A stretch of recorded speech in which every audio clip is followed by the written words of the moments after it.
7 मार्च को class 10th SST का exam है। अगर मैं आपसे कहूं कि इस वीडियो को देखने के बाद में वो एग्जाम 80 नंबर का नहीं 75 नंबर का ही रह जाएगा। क्यों? क्योंकि 5 नंबर इस वीडियो को देखने के बाद पक्के किए जा सकते हैं। और वो कैसे? क्योंकि 5 नंबर का आपका सेगमेंट होता है मैप वर्क का, और मैप वर्क के लिए सीबीएसई हर साल एक सर्कुलर इशू करती है और उस सर्कुलर में सारे मैप आइटम्स आपको बता दिए जाते हैं। जी हां, एग्जाम में क्या 5 नंबर के मैप वर्क आना है ये सीबीएसई खुद आपको पहले ही बता देता है। करना क्या होगा? करना बस ये होगा कि हमें उतना पढ़ के जाना है। तो hello everybody, this is Digraj Singh Rajput, welcome to our channel. और इस वीडियो में हम वही सारे के सारे मैप आइटम्स को बहुत अच्छे से एक बार पढ़ेंगे, आखिरी बार पढ़ेंगे। आपको क्या करना है मैं पहले बोल दूं, उसके बाद में वीडियो पॉज करना है और कुछ मैप लेकर बैठना है अपने पास में, इंडिया के पॉलिटिकल मैप लेकर बैठना है। और उन इंडियन पॉलिटिकल मैप्स में अपन प्लॉट करते चलेंगे। नोट्स में आपको दूंगा, नोट्स में आपको दे दूंगा। वीडियो खत्म होगा, टेलीग्राम चैनल पर जाकर आप पीडीएफ डाउनलोड कर लेना। लेकिन अपने नोट्स से बेहतर कुछ हो सकता है दुनिया में? कुछ नहीं हो सकता है। तो खुद भी मार्क करते चलना।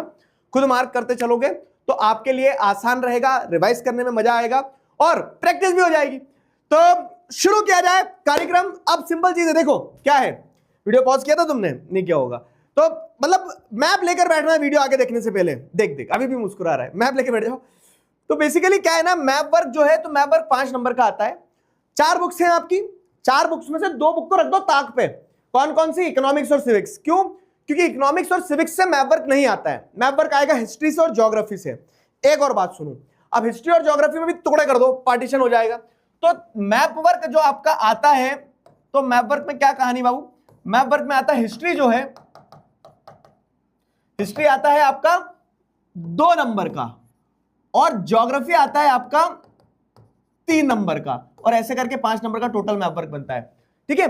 तो हिस्ट्री जो 2 नंबर का मैप वर्क आता है ना, मजे की बात, उस 2 नंबर के लिए आपको सिर्फ एक ही चैप्टर पढ़ना है। हिस्ट्री में हम बहुत सारे चैप्टर पढ़ते हैं, 4 चैप्टर पढ़ते हैं पूरा बोर्ड्स के लिए, लेकिन उन 4 में से सिर्फ एक ही चैप्टर नेशनलिज्म इन इंडिया जो है। और नेशनलिज्म इन इंडिया के भी क्या है, कांग्रेस सेशन के 3 पॉइंट्स। ये जो 3 पॉइंट्स है कांग्रेस सेशन के 1, 2, 3, और कांग्रेस सेशन के अलावा जो सत्याग्रह मूवमेंट है तो उसके 3 पॉइंट 1, 2, 3, खेदा, चंपारण, अहमदाबाद और जलियांवाला बाग और दांडी मार्च।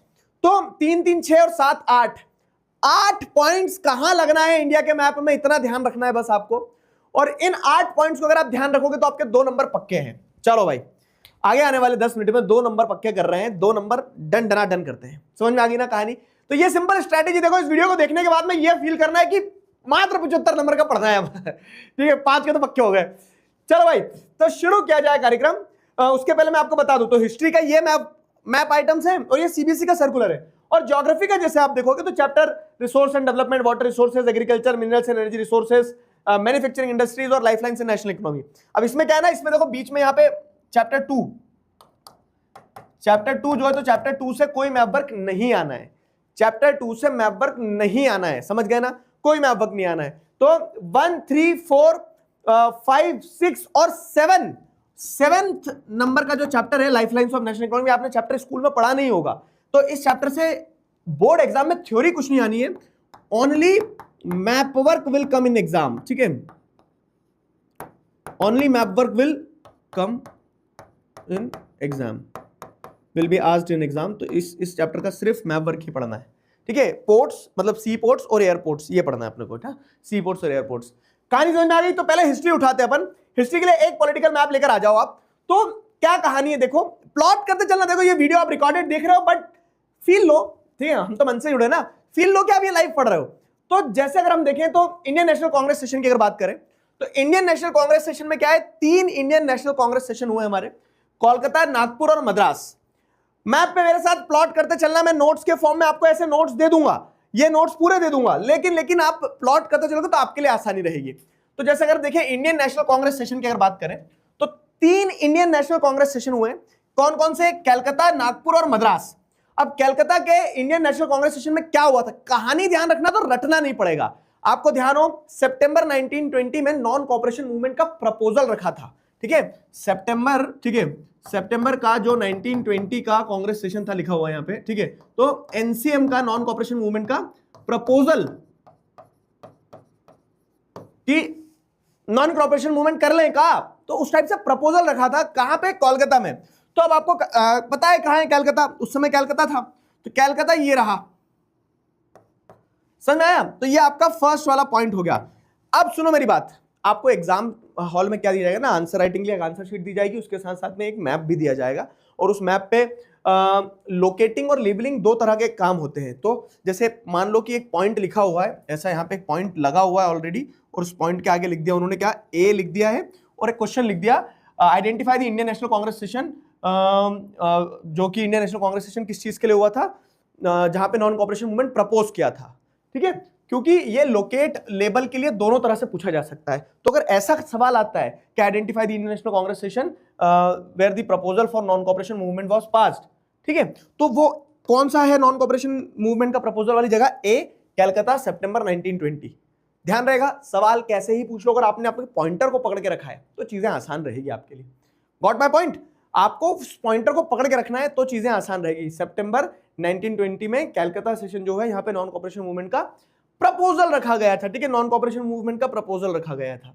अब आते हैं नागपुर पे। तो नागपुर में क्या हुआ था? तो जो प्रपोजल यहां रखा था ना, तो वो नागपुर के कांग्रेस सेशन में, नागपुर का कांग्रेस सेशन कब हुआ था? तो ये पॉइंटर्स, अच्छा मैप जब करोगे ना, खिचड़ी मत बना देना मैप की, वहां पे सोफिस्टिकेटेड तरीके से, साफ तरीके से, जैसे बायोलॉजी के डायग्राम में लेबलिंग करते समय टीचरों ने सिखाया होगा ना कि अलाइनमेंट रहना चाहिए, कि एक लाइन में लगे वो सारी चीजें, ऐसे एक लाइन में लिखे। तो जैसे यहाँ पे फर्स्ट कलकत्ता, ठीक है, मैं इसको साफ सुथरे तरीके से करके बता रहा हूं, कलकत्ता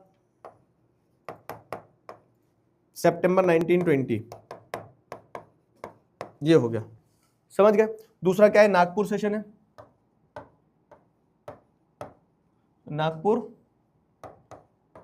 दिसंबर 1920। क्लियर हो रहा है ना? ऐसे फिर क्या है, दिसंबर के उसमें क्या हुआ था? तो दिसंबर के नागपुर वाले कांग्रेस सेशन में नॉन कॉपरेशन मूवमेंट को एक्सेप्ट किया था। Non cooperation movement was accepted here, कि हां एक्सेप्ट कर लिया नॉन कॉपरेशन मूवमेंट को। फिर आता है मद्रास।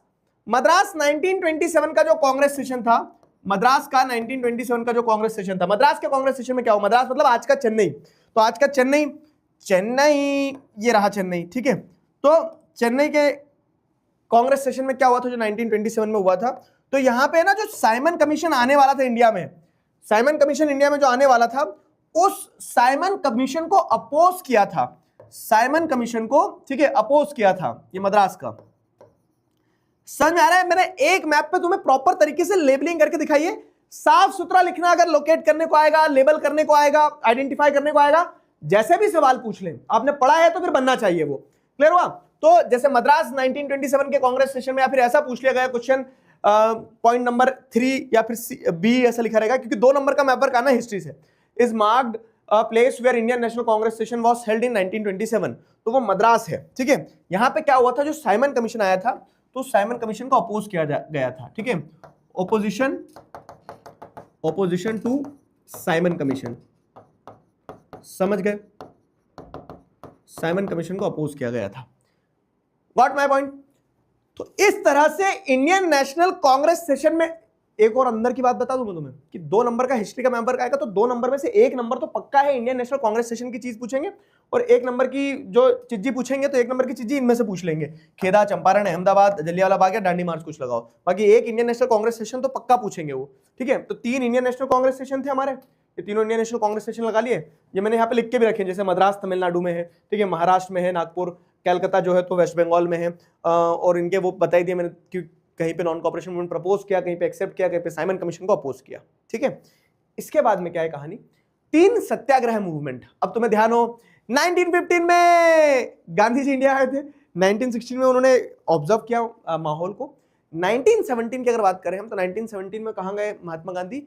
चंपारण गए। ठीक है, तो 1917 चंपारण में he was on the tour around the country, और उन्होंने जगह जगह जाके लोगों की समस्याएं समझी, उन समस्याओं के आधार पर लोगों को समाधान भी दिया, और उन समाधान में एक जो प्रबल चीज थी, एक मजबूत चीज जो थी, वो थी सत्याग्रह का आइडिया। उन्होंने सत्याग्रह का आइडिया पिच किया लोगों के सामने कि सत्याग्रह जो है बहुत महत्वपूर्ण चीज है, और उस सत्याग्रह के आइडिया में जैसे अगर आप देखोगे तो महात्मा गांधी ने पूरी कंट्री में नॉन कॉपरेशन मूवमेंट या बड़े मूवमेंट लॉन्च करने से पहले रीजनल लेवल पर अलग अलग क्या किए? मूवमेंट्स किए। तो चंपारण बिहार में है, ठीक है। चंपारण यहाँ पे बिहार में आपको देखने को मिल जाएगा, ठीक है।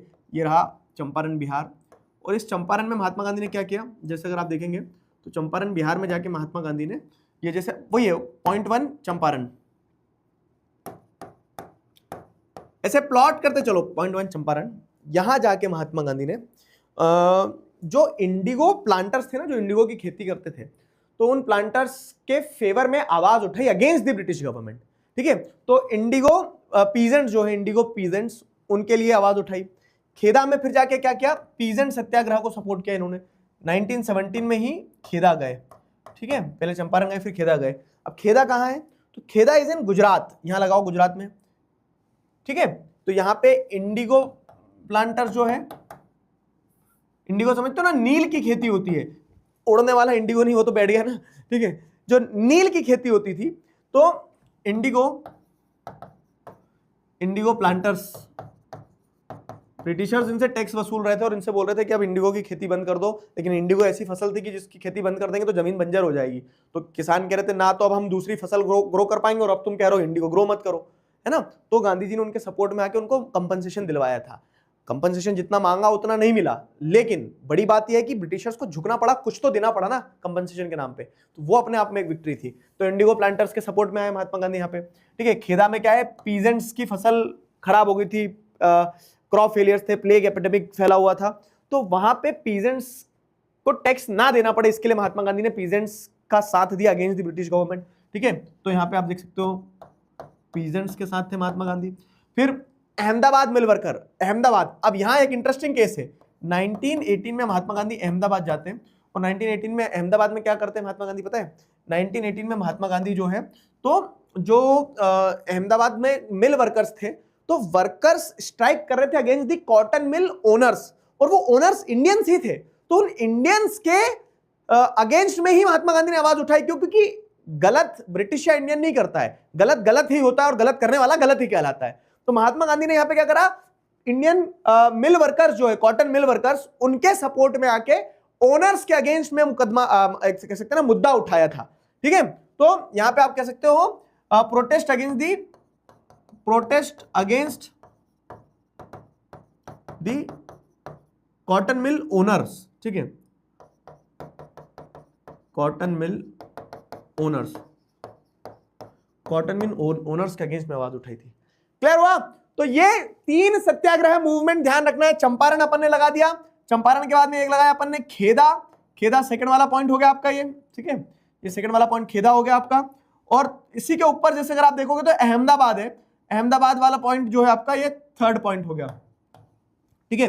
अहमदाबाद वाला आपका थर्ड पॉइंट हो गया। तो 3 सत्याग्रह मूवमेंट ध्यान रखना है बेसिकली, बस आपको इतना। 3 सत्याग्रह मूवमेंट के बाद में आ जाओ क्या, जलियांवाला बाग इंसिडेंट और दांडी मार्च। तो जलियांवाला बाग इंसिडेंट कहां हुआ, अमृतसर पंजाब, ठीक है। तो जलियांवाला बाग इंसिडेंट आपका ये हुआ, थर्ड वाला पॉइंट एकदम। बस थोड़ा और अगर अपन अमृतसर से आगे चले जाएंगे तो पाकिस्तान में चले जाएंगे, लेकिन इसीलिए क्या है, एकदम बॉर्डर पे आपको लगाना है अमृतसर, ठीक है। ये हो गया आपका अमृतसर। अमृतसर में जलियांवाला बाग इंसिडेंट हुआ था, आपको ध्यान हो, जनरल डायर ने गोलियां चलवा दी थी, तो अमृतसर। और अमृतसर के बाद में नीचे है दांडी मार्च। तो अब देखो लॉजिक लगाना है, दांडी कोस्टल टाउन, तो अपने आश्रम साबरमती आश्रम से पैदल पैदल चले थे, 200 माइल चले थे, 240 माइल चले थे, 24 दिन तक चले थे, ध्यान आ रहा है। और वो कहां पहुंचे थे, दांडी कोस्टल टाउन पे, कोस्टल एरिया में जाके उन्होंने क्या करा, नमक उबाल दिया, और यहां से सिविल डिसोबीडियंस मूवमेंट स्टार्ट हुआ था, याद आया, ठीक है। तो वो दांडी जो है कोस्टल टाउन है बाबू, ठीक है। तो ऑब्वियस है कि कोस्टल टाउन है तो समुद्र की तट पे ही लगाएंगे उसको, जो कोस्टल एरिया रहेगा वहीं लगेगा वो, है ना। तो ये हो गया आपका फोर्थ वाला point, Dandi coastal town, Dandi March का। तो ये हमने मोटा माटी समझ लिया कि इधर 5 पॉइंट इधर है और 3 पॉइंट उधर है। टोटल आपको 8 पॉइंट्स ध्यान रखना है, टोटल आपको 8 पॉइंट्स ध्यान रखना है। और ये जो 8 पॉइंट्स हैं, इन 8 पॉइंट्स के आधार पर आप क्या देखेंगे, इन 8 पॉइंट्स के आधार पर आपका एक पूरा का पूरा क्या बन गया है, मैप वर्क बन गया, 2 नंबर पक्के हो गए। कमेंट में लिखना है कि हाँ सर हिस्ट्री कंप्लीट हो गया हमारा, 2 नंबर पक्के हो गए, और 5 भी लिखना है, रुक जाओ, तो 2 + 3 करेंगे अपन। तो ये हिस्ट्री से सिर्फ इतना मैप वर्क आना है, इसके अलावा आप मैप वर्क की 1% चिंता मत करना, दैट्स इट। हिस्ट्री से सिर्फ इतना मैप वर्क करना है अपने को। इसका आंसर मैंने यहाँ पे बना के दे दिया आपको पूरा। तो जैसे अगर अपन रिवाइज करें यहाँ पे, तो ये चंपारण है, ठीक है। मूवमेंट ऑफ इंडिगो प्लांटर्स हो गया, पीजेंट सत्याग्रह के लिए जैसे आप देखेंगे तो ये क्या बोलते हैं खेदा हो गया, खेदा के बाद में अहमदाबाद में आप देखेंगे कॉटन मिल वर्कर्स का satyagraha against the cotton mill owners हो गया। अमृतसर पंजाब में जलियांवाला बाग इंसिडेंट हुआ था और उसके नीचे डांडी कोस्टल टाउन जो है, तो डांडी कोस्टल टाउन में यहाँ पे देखेंगे सिविल डिसोबीडियंस मूवमेंट यहाँ से स्टार्ट हुआ था। सॉल्ट मार्च यहाँ पे एक तरह से कह सकते हो ना, यहाँ खत्म हुई थी एक तरह से, जो सॉल्ट मार्च डांडी मार्च चल रही थी वो।